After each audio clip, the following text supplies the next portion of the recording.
வணக்கம். வாக்குப்பெட்டிகளை ஏற்றிச் சென்ற பேருந்து விபத்துக்குள்ளாகியிருக்கிறது. காலி சவுத்லேண்ட் பெண்கள் கல்லூரியிலிருந்து வாக்களிப்பு நிலையங்களுக்கு வாக்குப்பெட்டிகளை ஏற்றிச் சென்ற பேருந்து ஒன்று வீதியில் சென்ற மகிழுந்துடன் மோதி விபத்துக்குள்ளானது. இன்று காலை புச வெள்ளமடை பகுதியில் இந்த விபத்து ஏற்பட்டிருக்கிறது.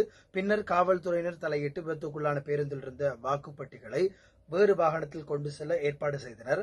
மேலும் இந்த விபத்தில் எவருக்கும் காயம் எதுவும் ஏற்படவில்லை என எமது செய்தியாளர் குறிப்பிட்டிருக்கிறார்.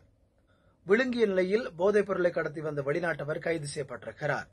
விழுங்கிய நிலையில் சுமார் 4 கோடி ரூபாய் பெறுமதியான கொக்கைன் ரக போதைப் பொருளை கடத்தி வந்த வெளிநாட்டு பிரஜை ஒருவர் கட்டுநாயக்க விமான நிலையத்தில் கைதாகியிருக்கிறார். இலங்கை சுங்கத்தின் போதைப் பொருள் கட்டுப்பாட்டு பிரிவினரால் குறித்த நபர் கைது செய்யப்பட்டிருக்கிறார்.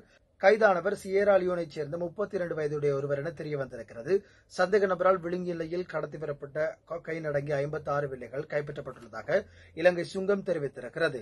ஈஸ்டர் தாக்குதல் தொடர்பில் நிலந்த ஜெயவர்தனவுக்கு ஒழுக்காற்று விசாரணை ஆரம்பிக்கப்பட்டிருக்கிறது.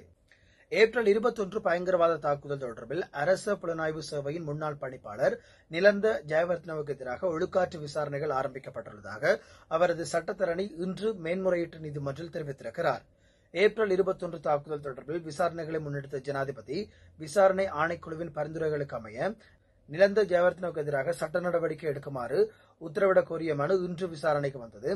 அதன்போது நிலந்த ஜெயவர்தன சார்பில் முன்னிலையான ஜனாதிபதி சட்டத்தரணி சந்தக ஜெயசுந்தரன் நீதிமன்றில் இதனை அறிவித்தார். அதன்போது மனுதாரர் சார்பில் முன்னிலையான சட்டத்தரணி இந்த மனுவில் உள்ள விடயங்களை உறுதிப்படுத்துவதற்கு திகதியொன்றை வழங்குமாறு கோரிக்கை விடுத்திருக்கிறார்.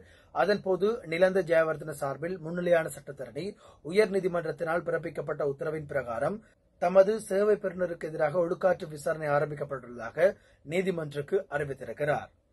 இவைதான் நாங்கள் எடுத்து வந்த சில முக்கியமான செய்திகள். தொடர்பாக எழுதி அறிந்து கொள்ள சூரியன் வானொலி கேளுங்கள். எங்கள் சமூக வலைத்தளங்களை பின்தொடருங்கள். வணக்கம்.